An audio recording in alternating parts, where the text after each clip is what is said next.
Number 5. Hockomock Swamp. Already sounds pretty scary in itself. Something about swamps, you know what I mean? During the 17th century, the Hockomock Swamp was used as a fortress by the Wampanoag people, the predominant band of natives in the area, against invasion by the early British settlers. It played a landscape role in King Philip's War as a strategic base of which to launch assaults with nearby English settlements. During the 18th and 19th centuries, settlers deemed the swamp to be useless, barren land, and it didn't really do much besides sit there and just kind of take up space. They attempted to drain it and convert it into a profitable farmland, however, nothing really grew.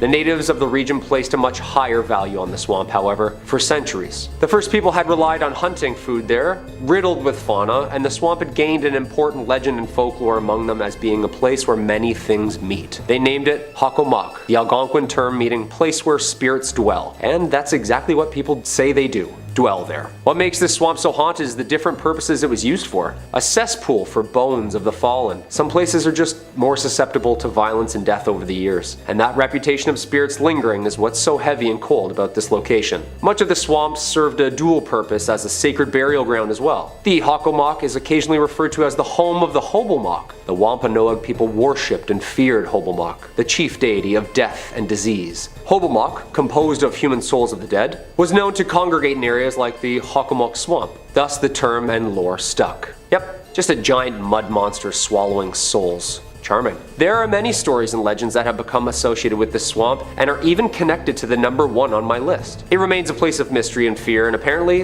good frog catching. Number 4. Lowell Cemetery. Lowell Cemetery is a cemetery located in Lowell, Massachusetts. Founded in 1841 and located on the banks of the Concord River, the cemetery is one of the oldest garden cemeteries in the country, making it a perfect place for violence and an eternity of soul searching. Many of Lowell's wealthy industrialists are buried here under lavish Victorian tombstones. Visitors have claimed that this is one of Massachusetts' most haunted cemeteries. What makes a haunted cemetery more haunted than another haunted cemetery, you know? Is there like a competition or like a quota or something? Just gotta keep the numbers up. What is it? I feel like every local claims their cemetery is the oldest and most haunted, and this brings me to our fair maiden here, the mysterious witch, Bonnie. A popular meeting place amongst the local teens at night for some scares and some screams, the statue of a woman with her arms outstretched on a rectangular tomb, her hands clutching a veil that falls down behind her body as though it were a cloak caught in the wind. Her eyes lay cold, staring at the heavens. Under her left eye, a black tear. Paranormal researchers have claimed that the statue holds more of an electromagnetic current, and strange things can be seen in front and around the statue, making it seem like it's moving from time to time.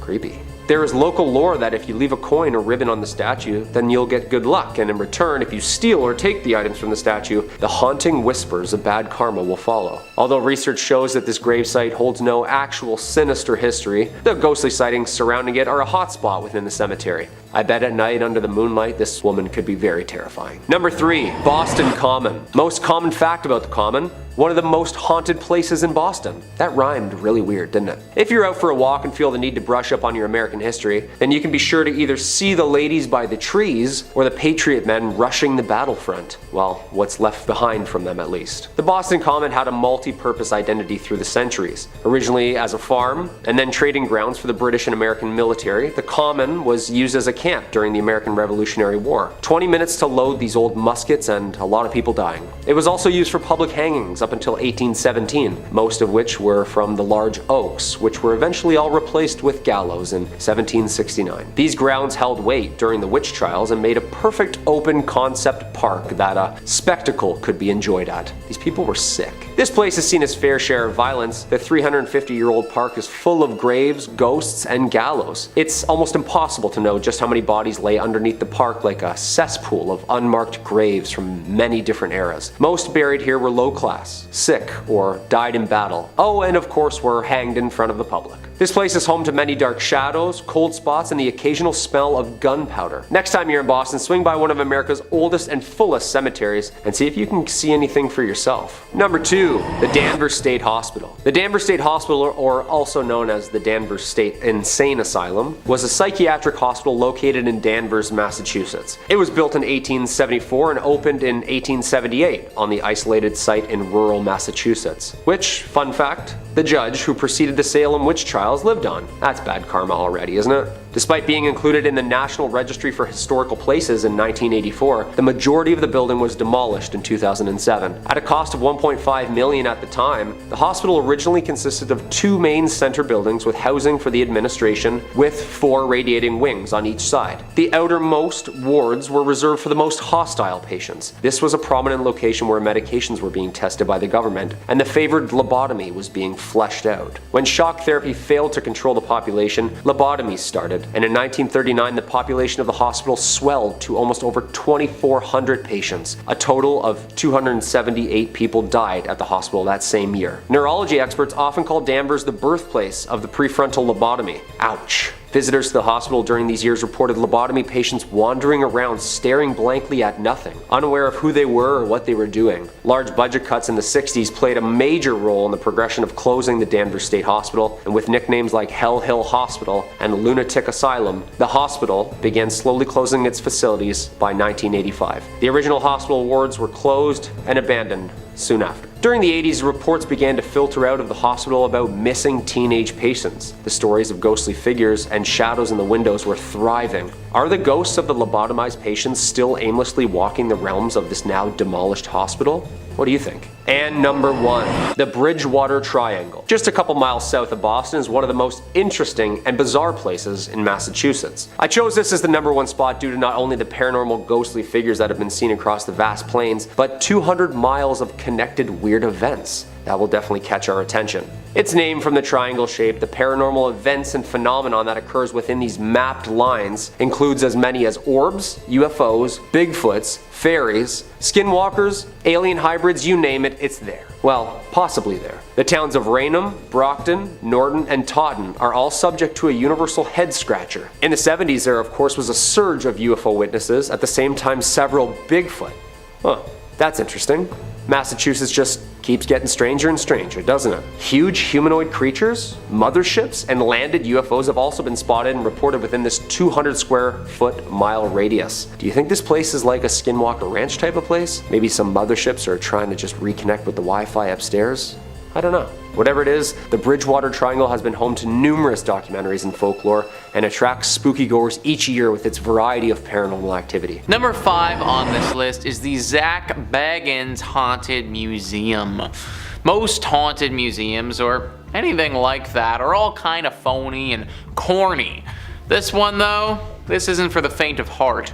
Thrillist says when Zach Bagans opened the Haunted Museum in Las Vegas, he did his homework and picked the creepiest place possible. The attraction is inside an old Victorian home that dates back to 1938. It was owned by a family haunted by a child who died due to surgical complications. Later, when the home was vacant, intruders broke in and held satanic rituals in the basement.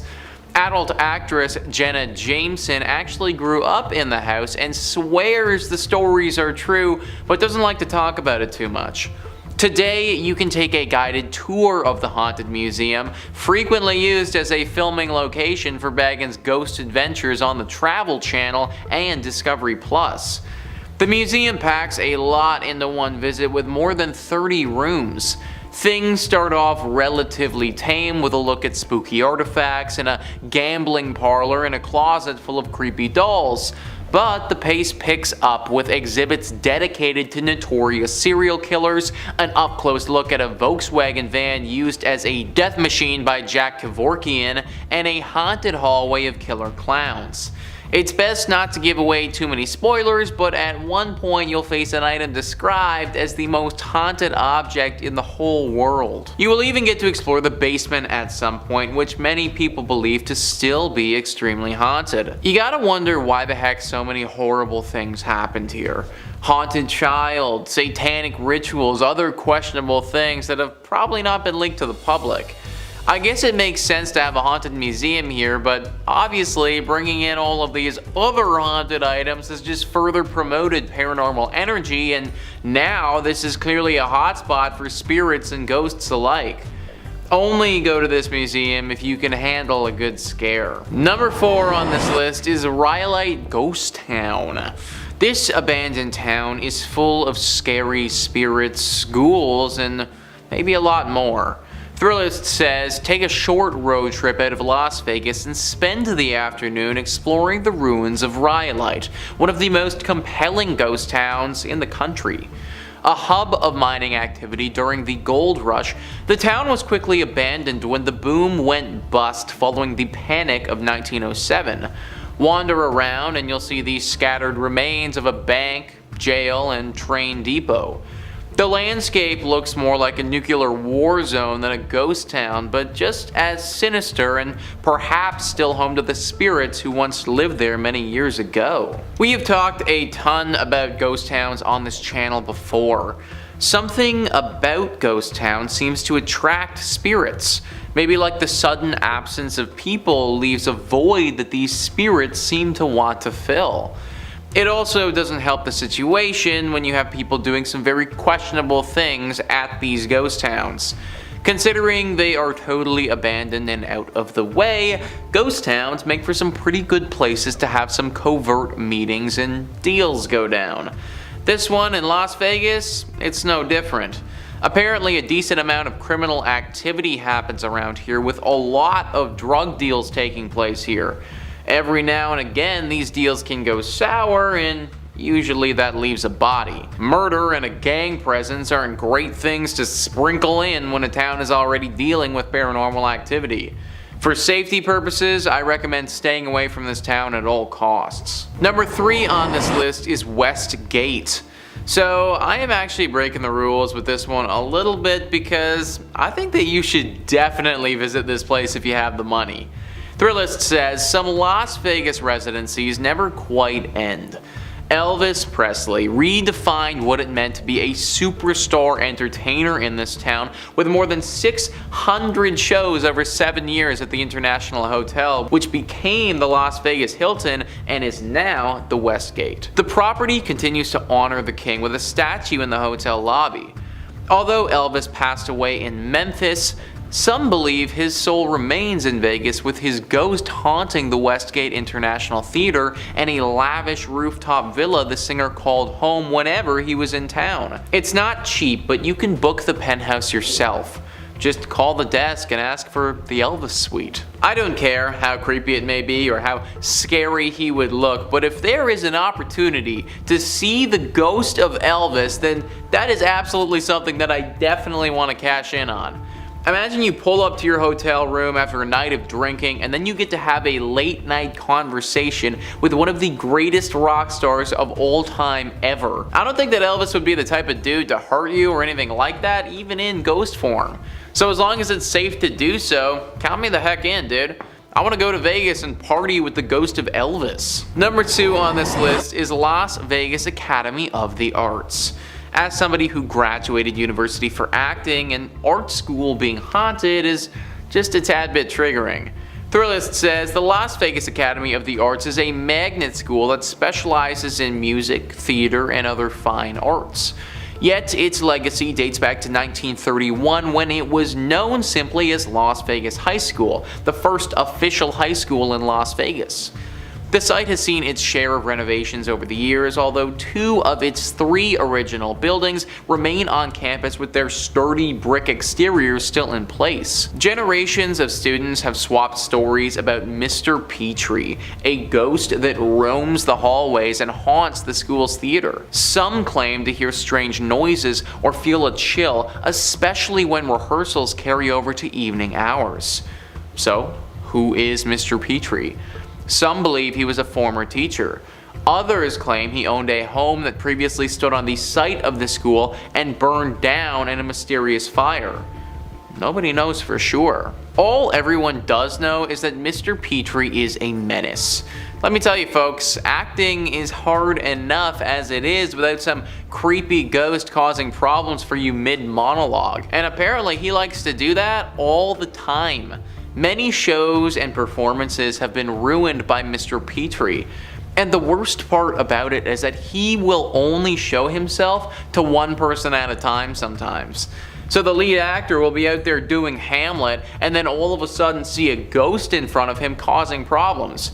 The actor will naturally freak out and lose their mind, but no one else will see the ghost. They'll just see the actor on stage losing it, which kind of makes the actor look like a bumbling idiot, but really they're getting attacked by some ghost. Try a different art school if you're looking for an artistic education. Number 1 on this list is Bally's. If Trivago or any other site like that tries to recommend you stay at Bally's, don't fall for it, guys. Thrillist says the worst fire in Nevada history tore through the old MGM Grand Hotel on November 21st, 1980. The blaze killed 87 people, mostly due to smoke inhalation, while helicopters rescued survivors from the roof. The property was eventually sold and renamed Bally's, while a new version of the MGM Grand reopened a few blocks south on the Strip. The tower engulfed in the fire is still part of the hotel, and guests sometimes claim to see unusual shadows in hallways, hear strange noises, and notice furniture that mysteriously moves in the rooms, especially on higher floors that saw the worst of the flames. Many believe the strange activity is caused by the spirits of those who didn't survive the tragedy. 87 people dying in a tragedy like that is always going to leave something terrible behind, and that's what we have here. 87 spirits are now restlessly floating around in purgatory at this place. They tried to remodel and change the name and forget everything that happened, but an incident like that cannot be forgotten. The people who died and their spirits, they can't be forgotten. They're still there to this day, haunting the place and trying to seek help. Many of the reports haven't talked about these ghosts being evil, but just being misunderstood and trying to get out of this place. They didn't ask to die in a fire, and they also didn't ask to be left in this purgatory place forever. I would imagine that they want to move on, they just don't know how to get free of this. Hopefully someone can figure out a way to save these souls and let them pass on for good. And coming in at number 5, we have the Houghton Mansion. Built in the 1890s in North Adams, Massachusetts, for the mayor himself, Albert Charles Houghton. This neoclassical revival-style mansion sits on 172 Church Street. A family man, Albert was the president of Arnold Print Works, a prominent textile factory in North Adams. His wife, Cordelia, daughter Mary, and himself had owned and lived on the property right up until the fatal car accident which took the lives of the family in 1914. On an early summer morning, Albert and his family, accompanied by another family, Dr. and Mrs. Dutton and their daughter, and of course the family chauffeur himself, Mr. Witters, had decided to head out into the countryside for a leisurely drive, a drive that ultimately took their lives. Unfortunately for everyone on that August 1st morning, after a steep turn, the car lost control and proceeded to screech off the road,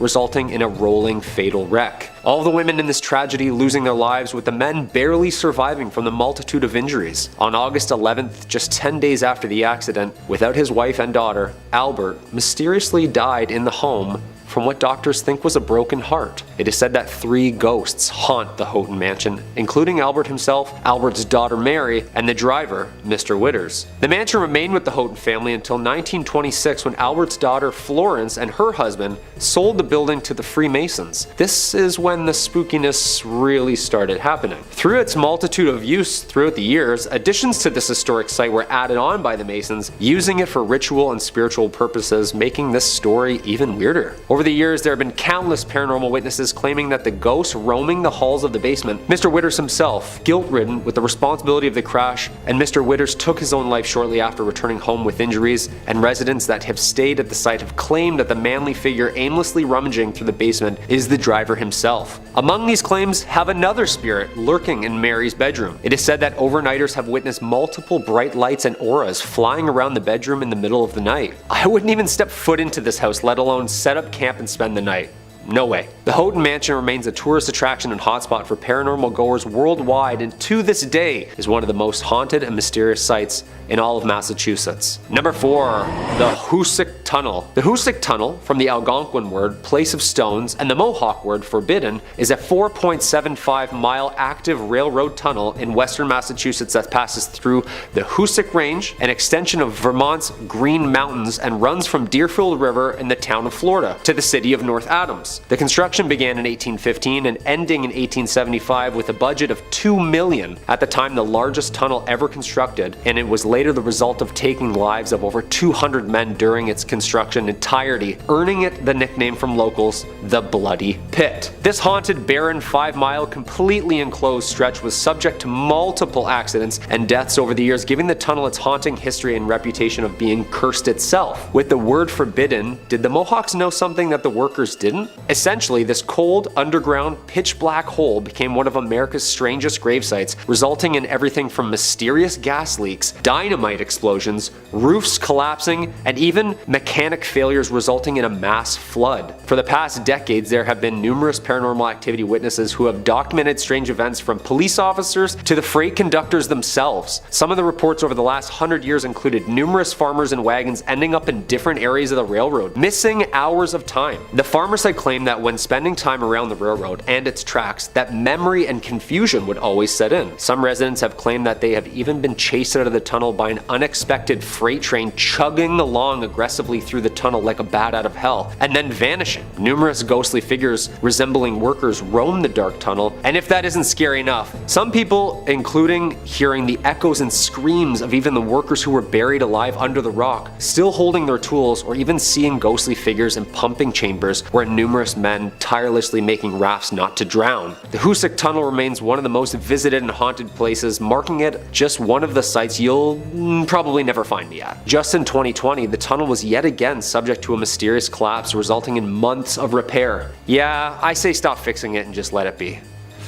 Number 3. The USS Salem. Planes, trains, and automobiles. Well, almost. A big boat. The USS Salem, a heavy cruiser built for World War II in 1945, was originally built for action. Its bold, aggressive architecture was one of the last, as it was more of a bluff to its opponents than actually a hero of war. In May 1949, War Departments handed the Salem's helm to Captain J.C. Daniel himself. The ship was built and updated with what was then the latest military tech and weapons, and it was meant to strike fear in whomever or whatever was in her way. Although the ship wasn't used in any action during World War II, it acted as a flagship, training operation, and main purpose as a threat to the naval enemy. It wasn't until the USS Salem had responded to the 1953 Ionian earthquake, or also known as the Great Kefalonia earthquake, as it hit the southern Ionian islands of Greece on August 12th, devastating the entire area. The USS Salem landed on Greek shores and acted as an improvised hospital and morgue, giving it its famous name, the Sea Witch. The ship was decommissioned shortly after its rescue and lays in Boston's harbor as a tourist attraction from all of its dark history. Some of the paranormal activities that arise on the ship include the Burning Man, who smells of rank death and can be seen in the mess hall where the bodies have been stored. Another famous apparition on the ship is the ghost girls who lurk the halls of the ship. Little ghostly figures can be seen and felt on the legs of tour goers. Some people claim that the ship is even home to hellhounds, an aggressive pack of ghostly creatures that roam the ship, growling and scratching at closed doors. Yeah, the next time my dog scratches at my door, she's going up for adoption. I'm sorry. Number 2. The Lizzie Borden House. This quaint bed and breakfast located at 230 2nd Street is home to one of America's most haunted and mysterious homes. The Lizzie Borden House gets its haunt from an unsolved murder of Lizzie Borden in 1892. One of the most infamous true crime figures, known for her murdering of her father and stepmother with several blows to the head with a hatchet. Oof, ouch. Although acquitted, the killings remain unsolved to this day. This case earned notoriety, and much that the popular local children's rhyme had been linked to this death. Lizzie Borden took an axe and gave her mother 40 whacks. When she saw what she had done, she gave her father 41. That is horrible. On August 4th, 1892, Lizzie's stepmother of 27 was struck 19 times while her father Andrew was hit 11. Although Lizzie Borden was acquitted and found not guilty, the dark history draws in crowds every night for its nightly tour of the premises. The Lizzie Borden room, the infamous room where all of the murders took place, is the most requested and most popular for paranormal overnighters. And not only can you enjoy a lovely inclusive breakfast to yourself, but the nightly house tour, ghost tour, and ghost hunt attracts fans of horror every night of the year. Yeah, that's terrifying. And there's a jingle to it. I don't like that at all. And coming in at number 1, the Salem Witch Trials. We can't talk about haunted places in Massachusetts if we're not going to bring up the witch trials. And I'm not talking about Sabrina the Teenage Witches, or anything of cute of that nature, these famously documented witch trials need no introduction, and unfortunately lays way to one of the most horrific events based in truth. The site of mass hysteria and hangings of supposed witches took place here and occurred in colonial Massachusetts between 1692 and 1693. More than 200 people were accused of practicing witchcraft, or better known back then as the devil's magic, and 20 were ultimately executed. Eventually, the colony admitted the trials were a mistake and compensated the families of those convicted. Okay, yeah, sorry. I just thought when you sneezed, you didn't say bless you, so I already don't like you, so I figured you were a witch. I'm really sorry. Since then, the story of the trials has become famous in paranoia and injustice, and it continues to baffle researchers to this day. We all know the famous play written by American playwright Arthur Miller in 1953, The Crucible, depicting the mass hysteria and drama during these trials. This was the perfect time if you didn't like someone that a strategic and untimely sinister accusation led to the demise of thy neighbor. I saw Sarah Good with the devil. I saw Goody Osborne with the devil. Who else don't I like? I saw Bridget Bishop with the devil. Abigail. End of Act 1. Since the start of the trials and hysteria in North America, other European countries shortly followed with their own mass witch hunts, resulting in somewhere between 40,000 and 60,000 tried and executed for witchcraft. That's a lot of broomsticks. The Salem witch trials of Salem, Massachusetts is still one of the world's biggest hotspots for mystery and paranormal story. Number 5 on this list is the Molly Brown House. If you live in Denver, then there is no way that you aren't familiar with this haunted place. Thrillist says you've no doubt heard of the Molly Brown House and likely passed it on the street once or twice too. Molly Brown was a notable member of Denver's elite and perhaps known best for being a Titanic survivor, and despite allegedly living a relatively happy life, visitors to the museum and staff have reported quite a bit of strange happenings. Some have smelled what's believed to be husband J.J. Brown's pipe, or have witnessed lights off and on the fritz, and staff have reported furniture being seemingly rearranged. Sometimes, figures can even be seen roaming the house. A visit is worth it alone for the history, but the potential for getting a bit spooked or walking into a cold spot is definitely an added bonus. We once again have one of those locations where no one has any idea why it's haunted, it just is. Maybe it's the connection to the Titanic that has got this place acting funky. Obviously, that was a very unnatural occurrence and took the lives of tons of people in a very sad way. So I could believe that the Titanic and the survivor of the Titanic plays some role into why this place is haunted the way that it is. Good news is that this isn't the worst haunting that you can run into. Like, yes, you will get a little scared for sure. You might smell something funny, or have a ghost pull something on you, or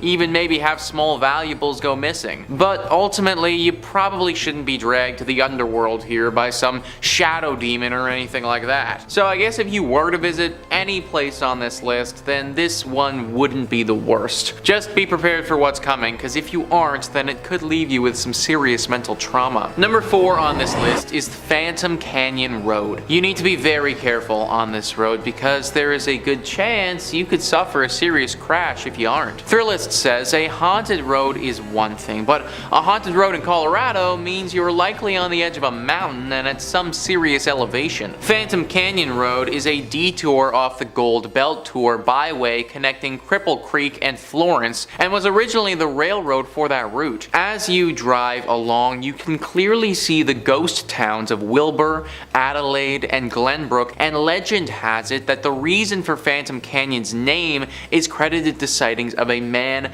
wearing a prison uniform walking along the tracks in the 1890s. The man supposedly had been executed at the Colorado State Penitentiary a few days earlier. So yeah guys, you better have your wits about you, because if you don't, this ghost might come out and startle the crap out of you, and then the next thing you know, you're gonna be face deep into a tree somewhere. It also just adds to the horror ambiance that you're driving past several ghost towns along the way. Like, of course, they just had to be on the side of the road as you're also getting stalked by this ghost prisoner. No one really knows what this prisoner wants with you, but let's face it, I can't imagine it's good. My dude was executed back in the day, so for one, what he did was probably pretty bad to warrant a punishment like that, and then secondly, he literally got executed, and I can only guess that his ghost probably isn't too pleased about that. Y'all need to be especially careful if you're driving down this road, cause at any point this guy could pop out. Number 3 on this list is Central City Masonic Cemetery. Of course we had to have a cemetery on this list. No haunted place list would be complete without at least one of them. Thrillist says, founded as a mining town in the late 1800s,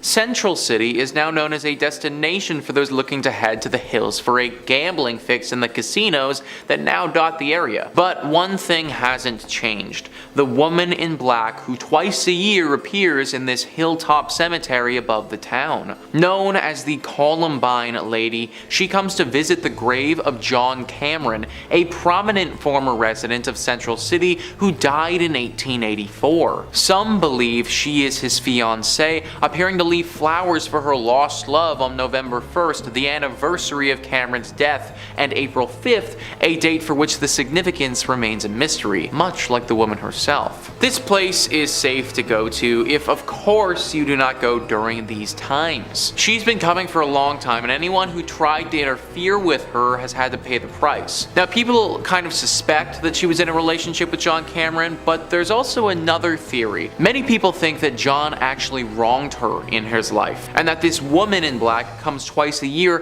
to double check that John is still dead and hasn't come back to life by some means. Pretty scary tale for sure, one that you probably don't want to get involved with. Number 2 on this list is the Broadmoor. Located in Colorado Springs, this hotel would be freaking awesome if it wasn't so haunted. Thrillist says this sprawling 5-star hotel has a lot to offer for anyone seeking a relaxing and indulgent getaway. But along with the golf course, spa, and nearby zoo, there's one feature you won't find in any brochure. Staff and guests alike have reported the presence of a woman, often in the penthouse where Julia Penrose, co-founder of the property, once lived. While not confirmed, Penrose's death is said to have been surrounded by a strange occurrence in which she went missing and was later found, confused and shaking in the woods nearby with no memory of how she got there. She passed away a week later, and perhaps her spirit remains, watching over the property and seeking answers about her own mysterious death. Now I'm wondering, man, how did Penrose die? Like, this whole story feels like a movie or something like that. I truly think somebody needs to get in here and investigate what the heck happened here. Cause like, should we be scared of the region because this is gonna happen again? Was Julia doing something specific before she disappeared, and should we avoid doing that thing? There are just so many questions that need to be answered here, and sadly I can't do it from the comfort of Toronto. That being said, I'm also not trying to end up like Julia, and therefore will be leaving this job to somebody far more qualified. And finally, number 1 on this list is the Highlands Ranch Mansion. A truly picturesque mansion, one that's been standing for over 100 years and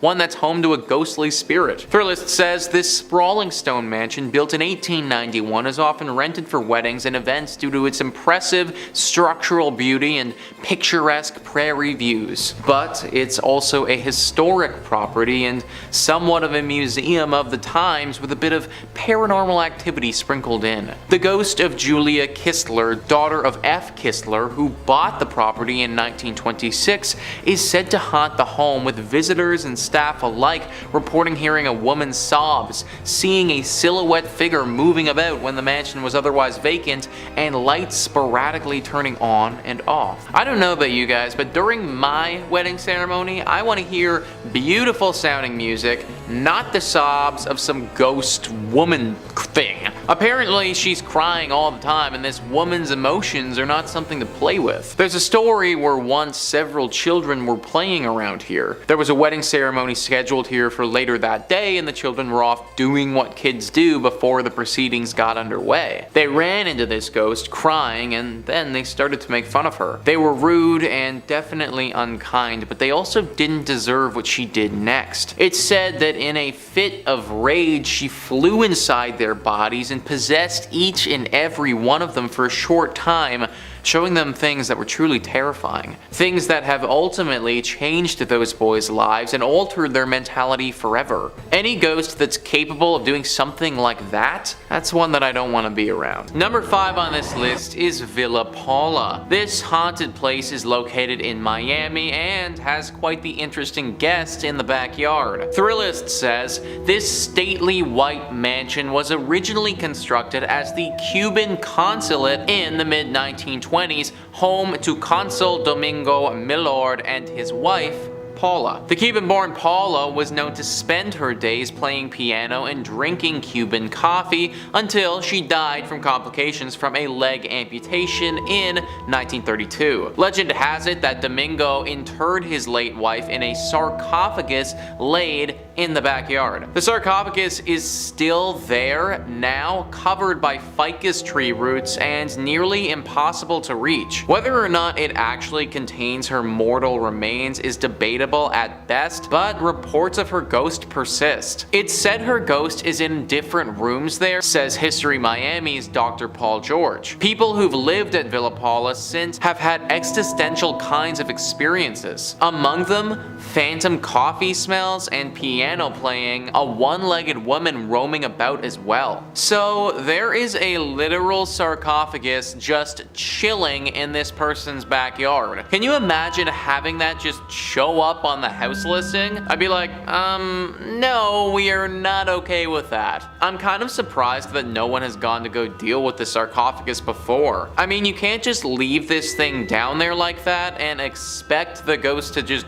go away. I would imagine that Paula's spirit is probably tied to the sarcophagus, and in turn it's tied to the area. Granted, I do kind of understand why no one wants to dig it up. Think about all the crazy stuff that's happened with the pyramids. You dig up this sarcophagus and you might end up being cursed for life, which is obviously something that nobody wants. But now we're left in this awkward place where we can't get rid of the ghost, but at the same time can't live here either. That's why I'm recommending to all of you watching, just avoid Villa Paula altogether. Number 4 on this list is the Blue Anchor Pub. So this is an interesting one because this pub didn't actually start in Florida. Thrillist says this pub was built in 1840s London during Jack the Ripper times, so it should be no surprise that it's haunted. The story goes that the bar was raised in London, but its wooden interiors were sent to New York City and then onto this sleepy Florida town in 1996. Little did anyone know that the pub's original elements came with the ghost of Bertha Starkley,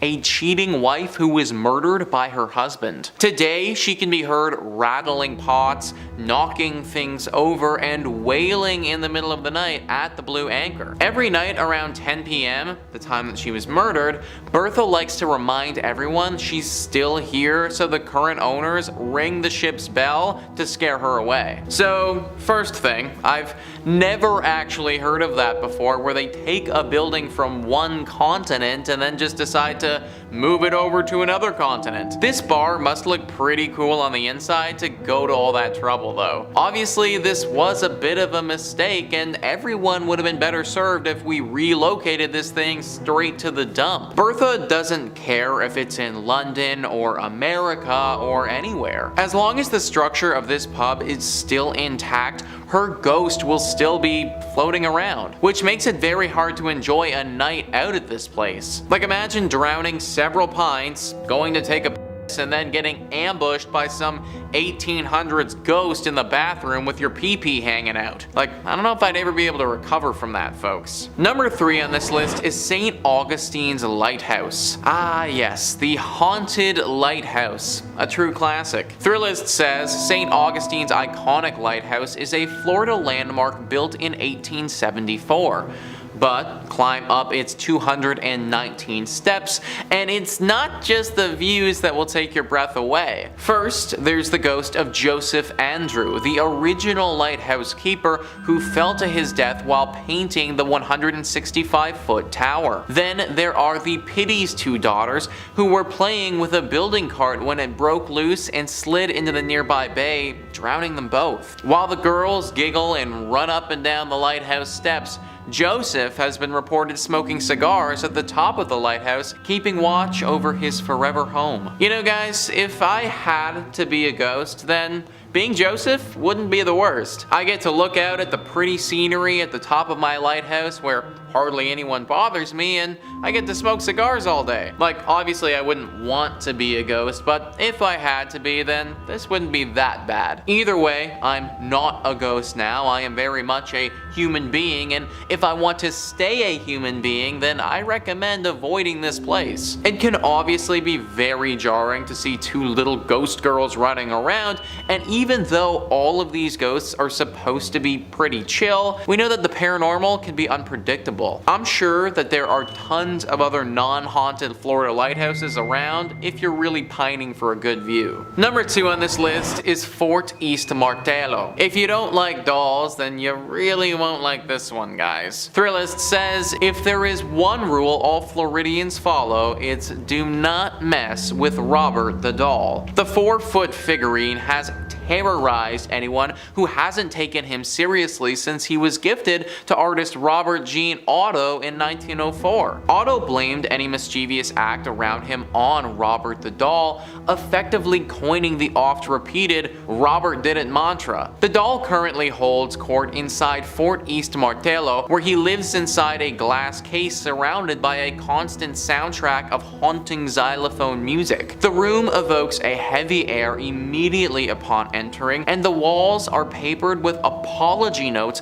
from cocky tourists who've dared cross the world's most haunted plaything. Even the Prince of Darkness himself, Ozzy Osbourne, felt Robert's wrath when he suffered a series of health mishaps shortly after dissing the doll on his reality show. I don't like dolls, folks, especially the haunted variety, so this entry obviously had to make the list. Clearly it curses you after you see it because people literally have to come back here and ask for its forgiveness. I don't know if the notes work or not, but I guess that's all you can do when you're dealing with a haunted doll. Hopefully this doll can just chill out and stop haunting people, but in the meantime, I just flat out avoid going to this place in Florida altogether. And number 1 on this list is Casa Monica Resort and Spa. It really sucks that this place is so haunted because it's truly beautiful. Thrillist says St. Augustine's fanciest hotel is also its most haunted. In fact, this 5-star Mediterranean revival haunt is a hotbed of spectral activity. Children are heard running along the 4th floor, but no one is there. The radio in the Ponce de Leon suite randomly comes on, but no one's there. Guests of room 411 wake up to people staring at them, but no one's there. But it's the 3-story Flagler suite high in the tower that's most haunted. Maids have seen a child's handprint appear on the 1st floor bathroom mirror, and after knocking, one heard a man say, "We've been expecting you," from an empty bedroom. Its spookiest claim to fame, however, is the male ghost staring out of the top tower window. He's believed to be the ghost of one of 2 people, either Franklin Smith, the architect who built the hotel, or Henry Flagler, the man who purchased it. I personally don't care if it's the architect, the man who purchased it, or God. Anyone who says, "I've been waiting for you as I enter an empty bedroom," it's not the type of individual I want to be around. Also, where are these children coming from and what are those sounds? Okay, so you want to tell me a scary story where the architect of the building fell in love with his work and then when he died, his ghost stayed here. Alright, fine, I can buy that, I can believe that, but like, what are the children doing here? What do they have to do with this place and the architect? Maybe this is just one of those spots where it doesn't matter what happened here, it doesn't matter what will happen here in the future, it's just always destined to be haunted.